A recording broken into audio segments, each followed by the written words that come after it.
What if I told you that while millions of tourists are cramming into Rome's Colosseum and fighting for space at the Trevi Fountain, there's a medieval town in Italy where you can walk through 700-year-old streets completely alone? Or that there's an Italian island so untouched by tourism that locals still leave their doors unlocked at night? I'm about to reveal 10 Italian destinations so incredible, so undiscovered, that even most Italians don't know about them. And here's the crazy part. One of these places literally disappeared from maps for 300 years. Stay with me because number 3 will completely change how you think about Italian beaches forever. Hit that like button if you're ready to discover the real Italy, and make sure you're subscribed with notifications on because this is the kind of content that gets buried by the algorithm, but I know you don't want to miss it. Ciao beautiful people. Welcome back to Cross-World Travels, and if you're new here, this is where we uncover the world's best-kept travel secrets. Now, I've spent the last 3 months traveling through Italy, not just visiting, but actually living in these hidden gems. I've stayed in local homes, eaten at family-run trattorias that don't even have signs, and discovered places so magical that I honestly debated whether I should even make this video. But here's the thing. These destinations need our help. While over-tourism is literally destroying Venice and Florence, these incredible places are struggling to survive because nobody knows they exist. So consider this video your secret passport to the real Italy. Oh, and before we start, I've hidden a secret Italian phrase throughout this video. The first person to comment with all the locations where you hear it wins a €200 travel voucher to visit one of these places yourself. Ready? Let's go. Destination number 10. Civita di Bagnoregio. Starting our countdown at number 10, and this place literally gave me goosebumps when I first saw it. Welcome to Civita di Bagnoregio, the town that's dying. Now, I know that sounds depressing, but hear me out. This medieval masterpiece sits on top of a volcanic plateau that's slowly crumbling away. They call it La Città che muore, the dying city. Only 12 people actually live here full-time. 12. When I crossed that narrow footbridge, the only way to reach the town, it felt like stepping back in time 700 years. The mayor, Giuseppe, who's 78 years old and has lived here his entire life, invited me for coffee in his home. He told me something that broke my heart. Every year, a little more of my town falls into the valley below. But here's what's incredible. This place is so preserved, so authentic, that it's like a living museum. No cars, no modern buildings, just stone houses, narrow alleys, and views that will make you question why anyone would want to visit Rome instead. The best time to visit? Early morning in September when the mist rises from the valley below. It's pure magic. And pro tip, stay at Il Frantoio, a restored olive mill where you can wake up to this view every morning. But wait until you see what's coming at number 9. It involves a beach that changes color 3 times a day. Destination number 9. Rabbit Beach, Lamp, USA. Number 9 will make you rethink everything you know about Italian beaches. We're heading to Rabbit Beach on Lampedusa, an island closer to Africa than to mainland Italy. Now, TripAdvisor ranked this as the world's best beach in 2013, but here's the secret. Hardly any international tourists make it here because it's incredibly difficult to reach. You need to fly from Rome or Naples, then take a bus, then hike down an unmarked trail. I almost gave up 3 times trying to find this place. My GPS kept saying, destination unreachable, but when I finally made it, holy moly. The water here isn't just blue, it's electric turquoise, so clear you can see fish swimming at 20 feet deep. And here's the crazy part, the sand changes color throughout the day. White in the morning, gold at noon, pink at sunset. Pause the video right now and tell me in the comments, what's the most remote beach you've ever visited? I read every single comment. But the real magic happens between June and August when loggerhead turtles come here to nest. I was lucky enough to witness a mother turtle returning to the sea after laying her eggs. Tears in my eyes, I'm not even kidding. If this kind of raw, authentic travel content is what you're here for, smash that subscribe button because we're just getting started. Speaking of getting started, number 8 is home to a festival so wild, it's been banned in other countries. Destination number 8, Matera, Basilicata. Number 8 is Matera, and this place is so otherworldly that Hollywood uses it to represent ancient Jerusalem and Mars. Yes, Mars. These aren't just caves. These are sassy, ancient cave dwellings carved directly into limestone cliffs that people have been living in for over 9,000 years. Think about that. While Egypt was building pyramids, people here were already creating this incredible urban landscape. Until the 1950s, this was considered Italy's shame. Families lived in these caves with their animals, no running water, no electricity.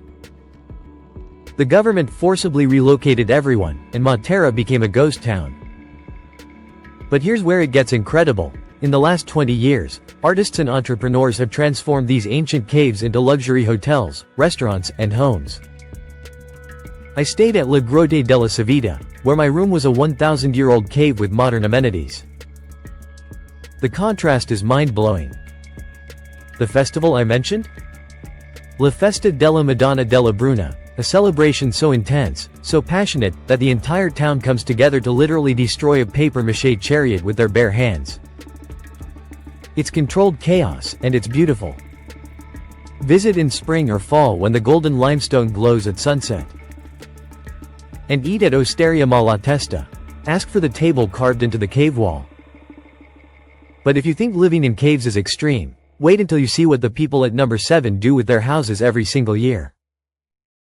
Destination number 7, Alberobello, Puglia.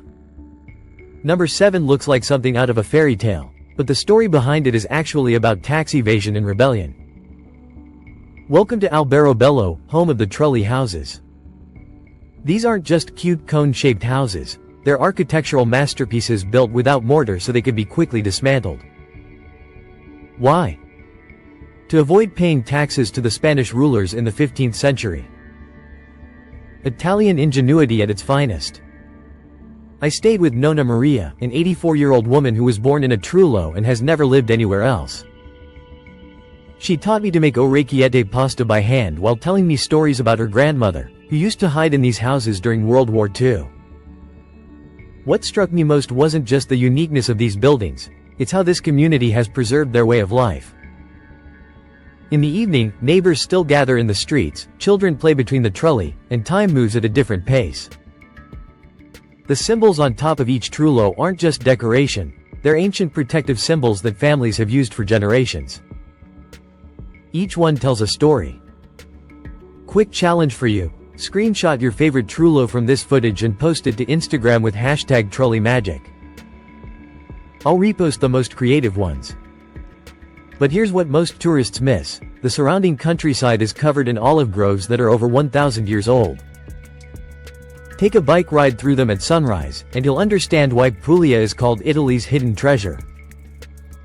Speaking of hidden treasures, number 6 has a secret that was literally buried underground for centuries. Destination number 6, underground Naples. Number 6 isn't just a destination, it's a whole other world beneath your feet. Welcome to underground Naples, a subterranean city that most people walk over without ever knowing it exists. 40 meters beneath the bustling streets of Naples lies 2,400 years of history carved into volcanic rock. Greek quarries, Roman aqueducts, World War II air raid shelters, it's like an archaeological lasagna. During World War II, 200,000 Neapolitans lived down here during bombing raids.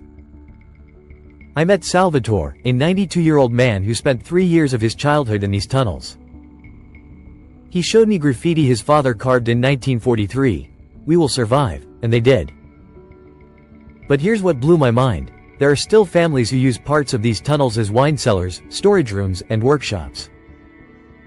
It's a living, breathing extension of the city above.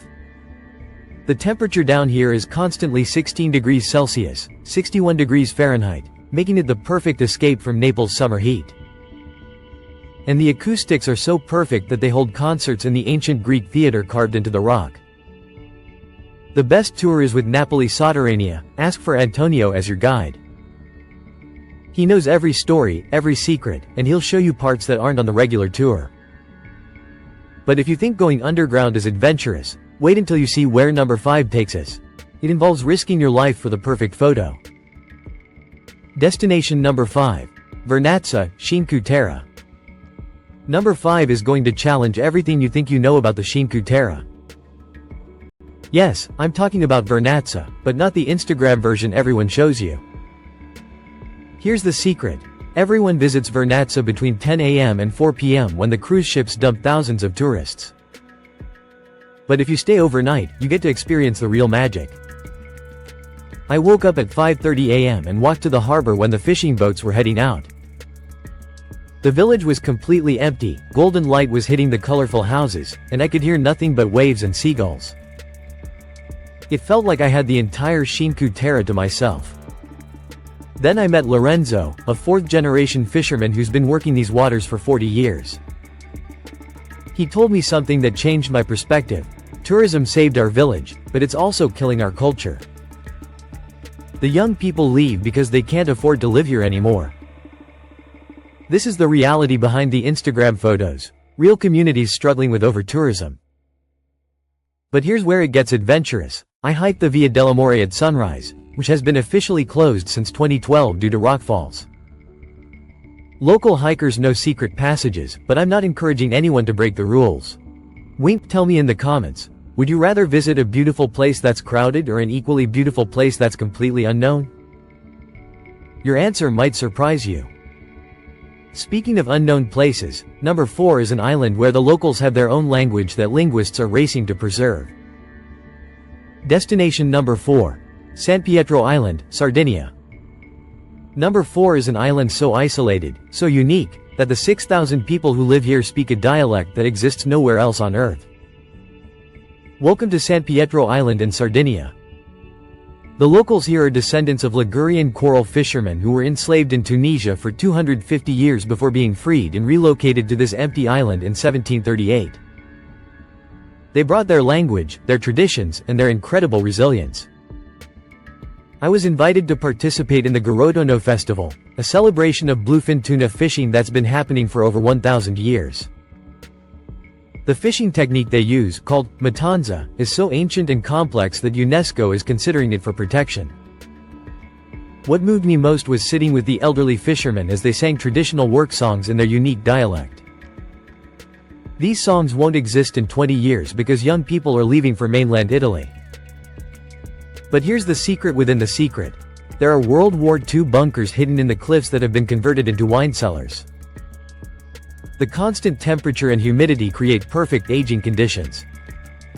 I tasted wine that had been aging there for 30 years. The beaches here rival any in the Caribbean, but with zero development. Cala Fico is my personal favorite, volcanic black sand meeting crystal clear water, surrounded by cliffs that look like a giant staircase. If content like this, showing real cultures and authentic experiences, is what you love, hit that notification bell because YouTube doesn't always show you travel videos like this. You have to actively choose to see authentic content over clickbait. But we're entering the top 3 now, and number 3 is the beach destination that will literally change your definition of paradise. Destination number 3. Scala dei Turchi, Sicily. Number 3 is where nature created art, and it's so surreal that it doesn't look real even when you're standing on it. This is Scala dei Turchi, the Turkish steps, in Sicily. Imagine pure white limestone cliffs shaped by thousands of years of wind and waves into perfect natural steps leading down to turquoise water. It's like someone carved a staircase for giants out of solid marble. Getting here requires a 20-minute hike through Mediterranean scrubland, and most tourists turn back when they can't find the path. But persistence pays off because this is literally like walking on the moon, except the moon has a view of the Mediterranean. The limestone here is so pure, so white, that it reflects sunlight like a mirror. The local temperature can be 5 degrees cooler than the surrounding area just because of this natural air conditioning. I spent an entire day here reading, swimming, and just existing in this natural amphitheater. As the sun set, the white cliffs turned pink, then orange, then deep red. It was like watching the earth breathe. Here's what guidebooks don't tell you. There's a small cave system at the base of the cliffs where you can swim through underwater tunnels. It's not for beginners, but it's one of the most unique swimming experiences in the world. The best time to visit is late September when the summer crowds are gone but the water is still warm. Stay in nearby Porto Empedocles and bite here at sunrise. But hold on, because number 2 involves a town that literally disappeared from maps for 300 years, and when they found it again, they discovered something that changed Italian history. Destination number 2. Bussana Vecchia, Liguria. Number 2 is the most incredible comeback story I've ever encountered.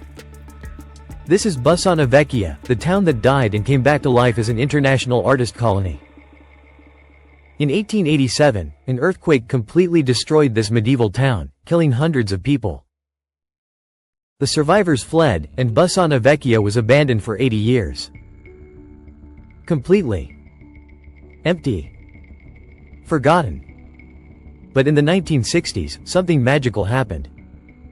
An Italian artist named Lazio discovered the ruins and realized this could be the world's most unique art community. He moved in illegally, followed by artists from around the world.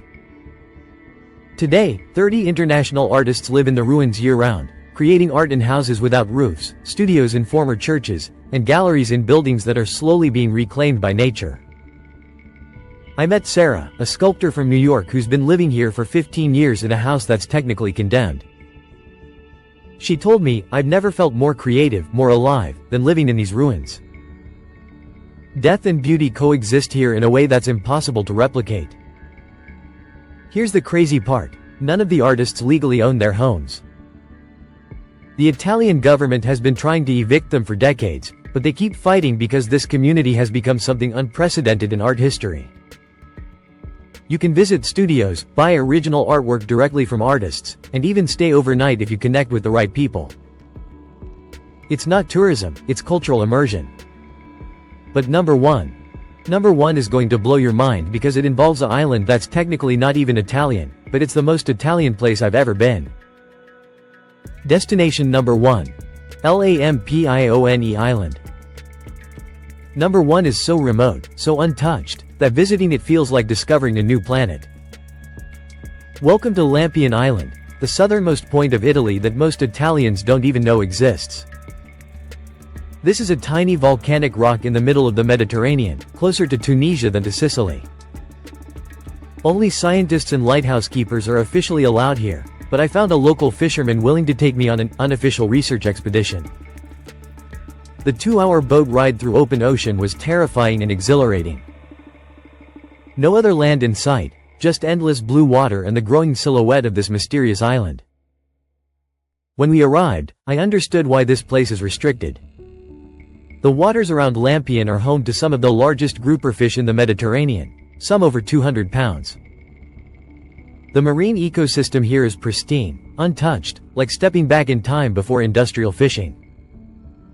Standing on that tiny island, surrounded by infinite ocean, I felt more connected to the raw power of nature than anywhere else in Italy.